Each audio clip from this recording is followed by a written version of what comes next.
अस्सलाम वालेकुम, मैं हूँ आबिद अंदलीब। आज एहसन इकबाल की पेशी थी। अदालत में उनको पेश किया गया और उसके बाद नेब ने उनका रिमांड तलब किया। 13 रोज़ का ये जो रिमांड था, इसमें क्या कुछ हुआ, एहसन इकबाल को क्यों गुस्सा आया, और पेशी के दौरान जैसे जो मुकालमा हुआ, बड़ा माहौल बन गया अदालत के अंदर और फिर उनको चुप करवाया गया ज़बरदस्ती, उस पर बात करेंगे। करतारपुर कॉरिडोर जो पाक आर्मी का एक बहुत बड़ा प्रोजेक्ट है और जिसने तकरीबन आधे हिंदुस्तान की कमर तोड़ ली है प्रैक्टिकली, उसकी उन्होंने शदीद तनकीद की अदालत के बाहर भी और फिर जज साहब के सामने भी उस पर। और LOC के जो लोग LOC पे बसते हैं इंतहाई तकलीफ़देह हालात में, उनके लिए हुकूमत पाकिस्तान ने, इमरान खान ने एक बहुत बड़ा ऐलान किया, एक पैकेज। और फिर ख़ास तौर पे जो मरीम के हवाले से उनका नाम जो ACL से निकाला है, उस पर आज क्या मौक़िफ़ सामने आया। जो झेली कमेटी का जो सिफारिशात थी, उनको जब इमरान खान के सामने पेश किया गया तो फिर इमरान खान साहब ने उस पर पूछा तमाम काबीना के लोगों को कि क्या झेली कमेटी ने जो ये सिफारिशात मुरतब की कि मरीम सफदर साहिबा का नाम जो है वो ECL से नहीं निकलेगा, इस पर किसी को एतराज़ है। तो तमाम जो अरकान वहाँ बैठे थे, किसी ने भी उस पर एतराज़ नहीं किया, यानी पूरी काबीना इस बात पर मुत्तफ़िक़ है कि मरीम साहिबा बाहर नहीं जा सकेंगी। अगेन ये जो नाम निकालने का इख्तियार होता है, ये हुकूमत पाकिस्तान का होता है, हुकूमत वक्त का होता है, तो ये किसी कोर्ट का प्रोवोकेटिव नहीं है। तो अब यकीनन मरीम साहिबा के लिए तमाम रास्ते जो हैं वो बंद हो गए बाहर जाने के लिए। एहसन इकबाल साहब की जो पेशी थी, पेशी में जब उनको अदालत लाया गया तो उससे पहले उनके ख़ानदान के लोगों की मुलाकात करवाई गई। अदालत में जैसे हुआ है, उन्होंने बड़े बबांग दुल इस बात का ऐलान किया जी कि मुझे नवाज़ शरीफ साहब का साथ देने की जो है वो सज़ा दी जा रही है, मुझे इमरान खान की हुकूमत की कमज़ोरियों को जो है वो एक्सपोज करने की सज़ा दी जा रही है, वरना मेरा और कोई कसूर नहीं है, मुझ पे जो करप्शन के केसेस हैं ये सारे सियासी हैं। फिर जब अदालत में उनको लेके जाया गया, नेब के जो वकील थे उन्होंने ये वजूहात बताई अदालत को कि क्यों इनको गिरफ़्तार किया गया और क्या वजह है, किन ग्राउंड्स पे इनका जिस्मानी रिमांड जो है हमें चाहिए। तो वहाँ कुछ अजीब व गरीब इंकशाफात आए कि ये जो मंसूबा था ये 30 करोड़ का मंसूबा था, फिर इसमें ये मंसूबा तकरीबन 70 अरब से ज़ाहिद तक चला गया। इस सारे मंसूबे की उन्होंने डिटेल बताई कि 1999 से लेकर 2013 तक, फिर जब एहसन इकबाल वज़ीर बने, ये जो मंसूबा था ये सूबाई हुकूमत का था, सूबाई हुकूमत को ये मंसूबा दे दिया गया हुआ था, उसके बावजूद भी एहसन इकबाल इसमें इंटरवीन करते रहे, इसमें अपनी अथॉरिटी को उन्होंने मिस यूज़ किया, वफाक को इन्होंने इस पे शामिल किया। हालांकि 18वीं तरमीम के बाद ये मंसूबा बिल्कुल जो है वो सूबे का मंसूबा था और सूबे ने इसको टेकअप किया हुआ था, सूबा इसको आगे जो है वो बढ़ा रहा था। उसके बावजूद भी एहसन इकबाल ने इसमें इंटरवीन किया सिर्फ़ और सिर्फ अपने सियासी कदकाठ को बढ़ाने के लिए। फिर इस दौरान एहसन इकबाल उठ के आगे रुस्तम पे बड़े गुस्से में उन्होंने कहा जी कि बताएं, मैं इनसे कुछ सवाल पूछता हूँ, ये मुझे इस बात के जवाब दें, क्या मैंने आज तक कोई जायदाद बनाई, क्या मैंने अपने रिश्तेदारों में कोई गाड़ियाँ बांटी, मुझे बताएं कि मुझे उनके फिर वकील बोलना शुरू किए कि इनको बताएं कि हमें क्यों गिरफ़्तार किया गया है। हमारे पास मेडिकल रिपोर्ट्स भी थी, हमने सिर्फ़ और सिर्फ इस बात पे मेडिकल रिपोर्ट्स को अदालत में पेश नहीं कर रहे कि कल हमें ये कहा जाएगा कि इन्होंने भी बीमारी का बहाना बना दिया।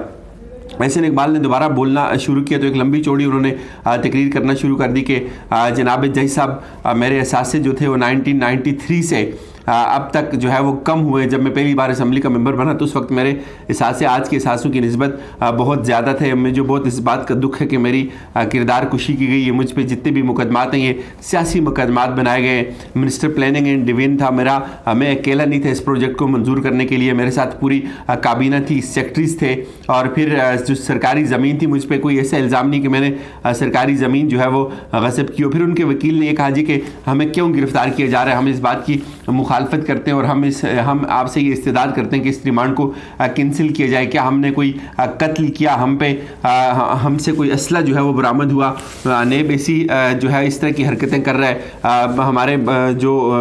मुक्किल है उनके बाजू में गोली लगी हुई है। एहसन इकबाल साहब ने फिर तकरीर शुरू कर दी कि मेरे बाजू में गोली लगी हुई है और मैं उसको कैरी नहीं कर सकता और मैंने उसकी अभी सर्जरी करवाई है। और मैंने नेब को ये रिक्वेस्ट की कि मुझे जुम्मे का टाइम दिया जाए, उसके बावजूद भी उन्होंने मुझे वक्त नहीं दिया और मुझे गिरफ़्तार कर लिया, जिस बात का मुझे बहुत ज़्यादा दुख है। हमने इतने ज़्यादा मंसूबे उन्होंने तफसील बताया कि हमने मुकम्मल किए। नीलम जेलम को हमने मुकम्मल किया, कच्ची किनाल का जो मंसूबा था उसको हमने फिर मुकम्मल किया। ये सारे मंसूबे जो हैं ये PSDP से हमने अप्रूव करवाए हुए थे।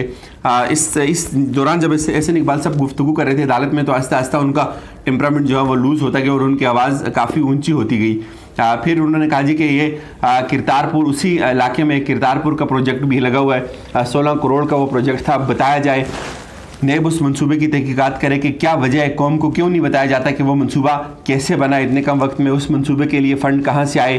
उस मंसूबे के लिए कहाँ से मंजूरी ली गई, उस मंसूबे के लिए क्या PSDP से मंजूरी ली गई, उस मंसूबे का लेआउट कैसे तैयार हुआ, उसकी कौन सी फिजिबिलिटी बनी।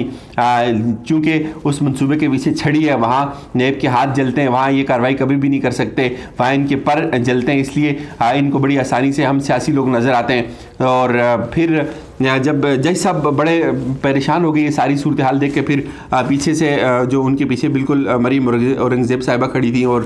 उनके और कुछ वकला खड़े थे, उन्होंने उनको आस्ते से पकड़ के ये कहा कि अब आप थोड़ा सा चुप हो जाएं, ठंडे हो जाएं, बस बहुत हो गया, बहुत ज़्यादा बोल लिया आपने। इस दौरान फिर नेब के वकील ने बात अपनी शुरू की, उन्होंने फिर मज़ीद कुछ तफसीलात बताई कि ये मौसूल जो है वो 1999 से लेकर अब तक इस मंसूबे को जो है उन्होंने बीच में फिर उन्होंने सारे उसका तसलसल बताया कि क्या किन कौन से अदवार आए और इस मंसूबे को कहाँ से इल्तवा का शिकार किया गया, कितने इसमें रकम जो है इजाफी लगी। एहसन इकबाल फिर एक दफ़ा पूछने लगे कि क्या बताया जाए मुझ पर किसी किकबैक का इल्ज़ाम है, बताया जाए मुझ पर कोई करप्शन का इल्ज़ाम है, मुझे ये बताएं कि क्या मैंने किसी को रिश्वत दी है, मैंने अपने रिश्तेदारों को इस मंसूबे के तहत नवाजा है, तो बताएं मुझे। नेब के जो वकील थे उनके पास इतनी डिटेल शायद नहीं थी, वो बड़े एम्बेरस हो रहे थे, तो उन्होंने कहा जी नहीं ऐसी कोई बात नहीं, उन्होंने मिस यूज़ ऑफ अथॉरिटी किया है। और फिर अदालत में सब लोगों ने कहका मारा, नून लीग के जितने भी लोग थे उन्होंने कहा जी कि देखें नेब अब खुद इस बात को तस्लीम कर रहा है कि हमने कोई करप्शन नहीं की, हमें सिर्फ़ और सिर्फ जो है ये सज़ा दी जा रही है नेब का जो गठजोड़ है हुकूमत के साथ, और ये